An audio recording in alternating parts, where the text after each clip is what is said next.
Happy August 1st, everybody. You have reached high voltage, and this is going to be a little bit different. I am actually on Lasha Rajenko Live right now, and I'm reading this book. However, you won't be able to see me. You'll just be able to hear me, and I'm placing the book right on.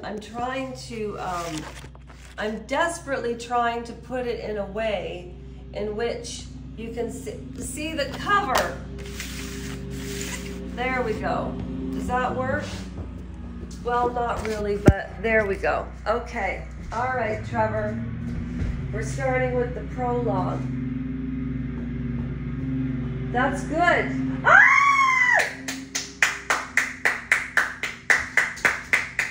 So when can we go live? How does that work? How does that work? Trevor, how does that work so we can go live together? Okay, let's talk about that, but I have to read, okay, hon? I really do. I mean my grandson. I didn't mean to call you hon. Okay, I call everybody hon. Okay, so I left off on the prologue, and this is about Carolyn Bessette. So, I took a note.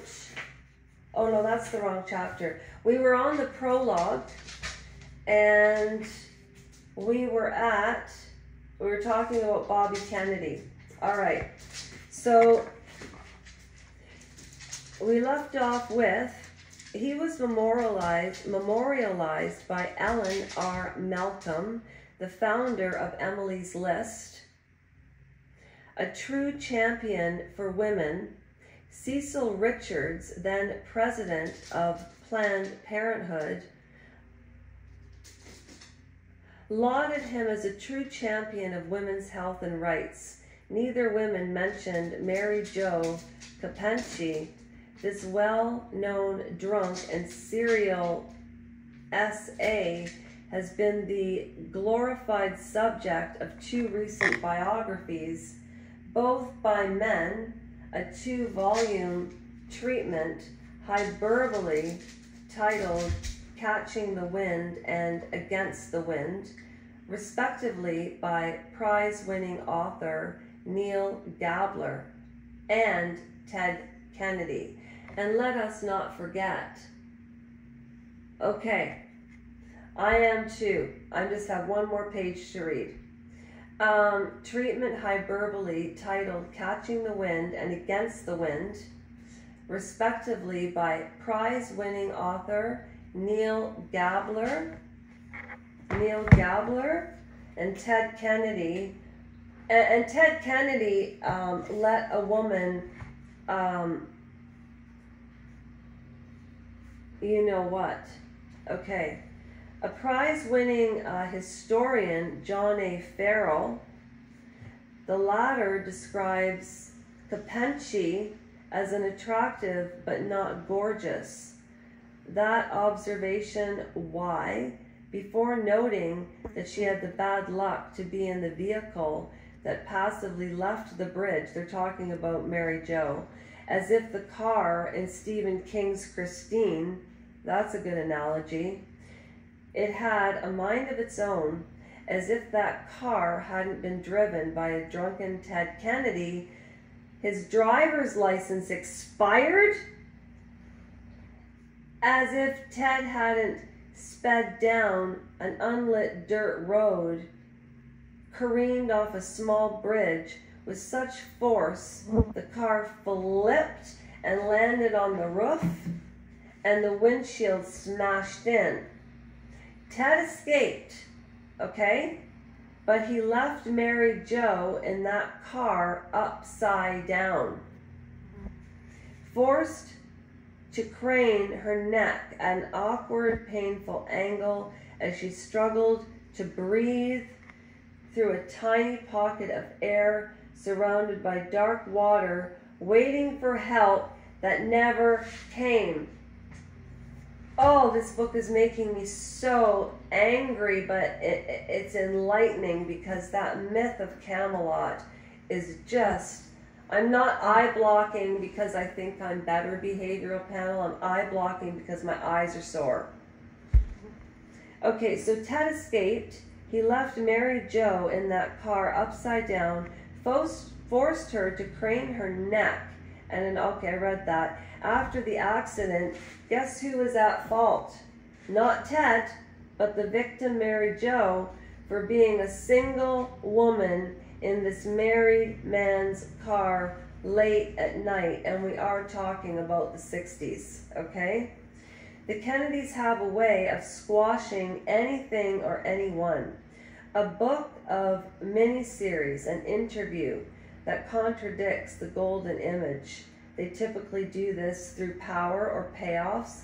Carolyn Kennedy and Maria Shriver personally lobbied the History Channel to kill the Kennedys.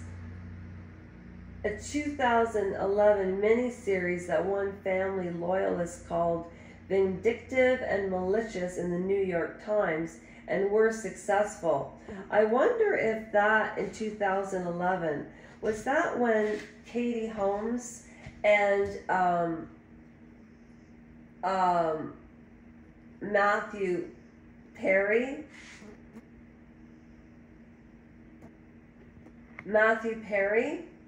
from Friends. All right, I'm almost finished.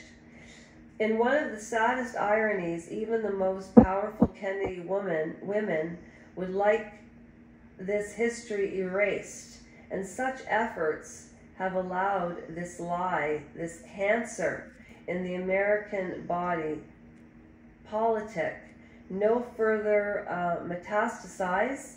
It's time to do right by the women and girls, ourselves, by exposing it and inciting it. Where's my coffee?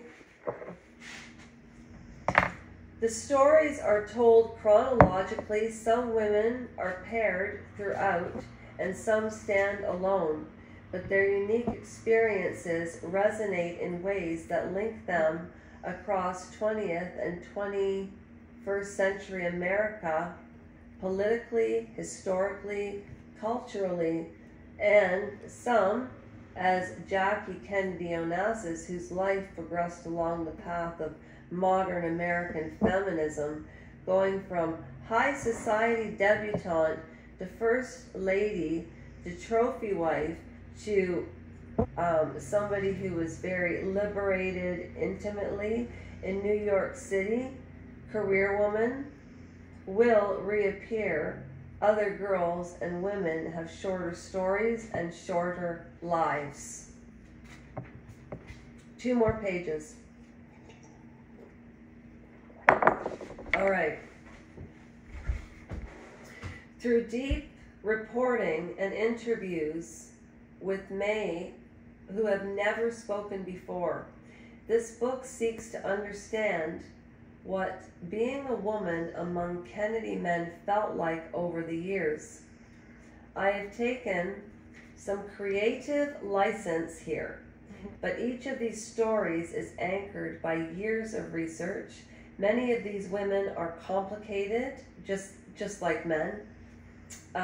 They too were attracted to money, fame, power, and that's okay. This is what she says.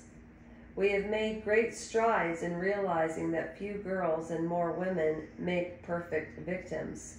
No one in these pages, despite that the Kennedy might have you think, deserved what happened to them. Not one deserves the stains of their legacies.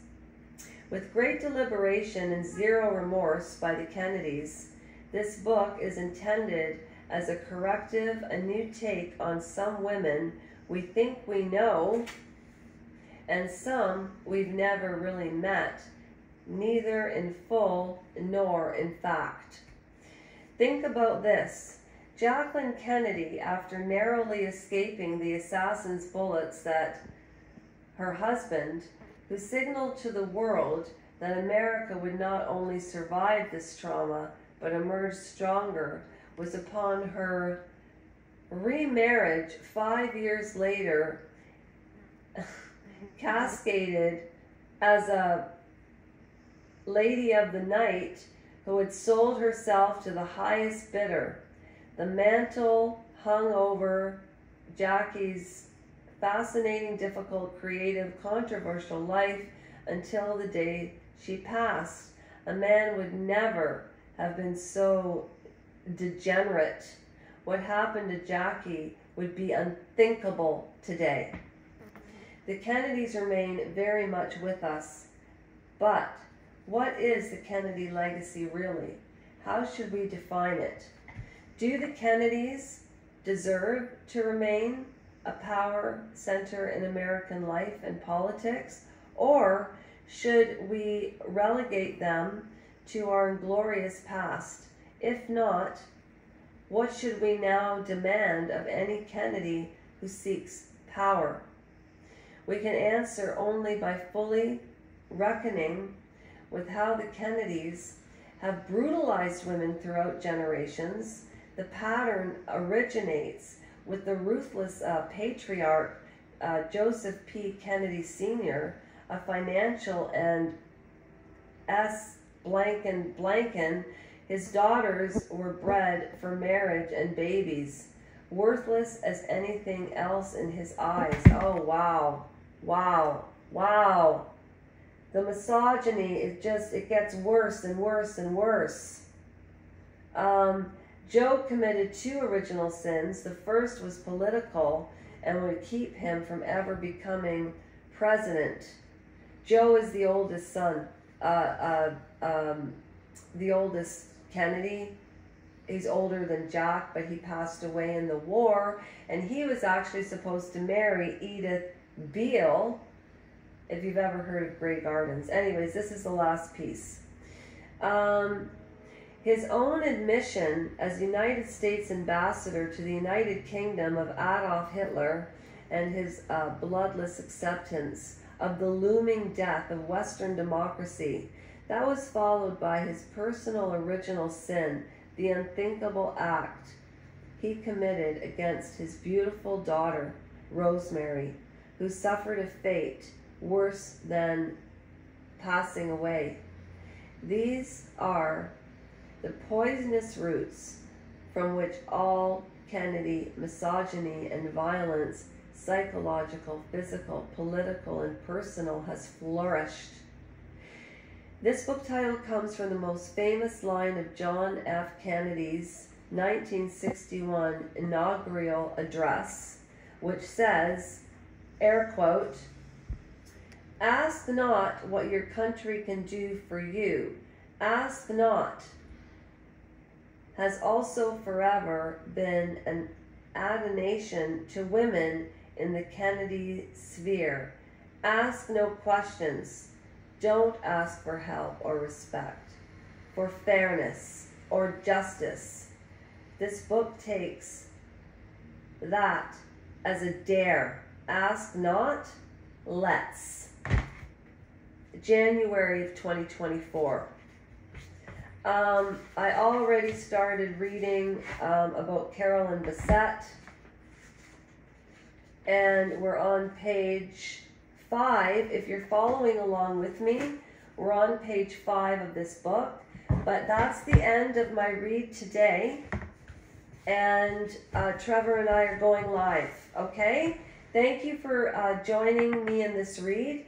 Again, my name is Lasha Rajanko. The channel is called High Voltage, and we are almost halfway to being able to monetize this charity. So remember, the charity is not about you donating to me, it's about me giving back, okay?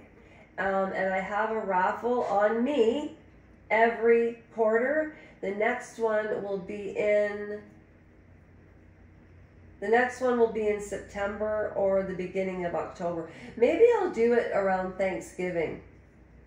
Yeah, anyways, okay, that's a wrap. Welcoming, respecting aspects of all people's societies, and I absolutely mean it.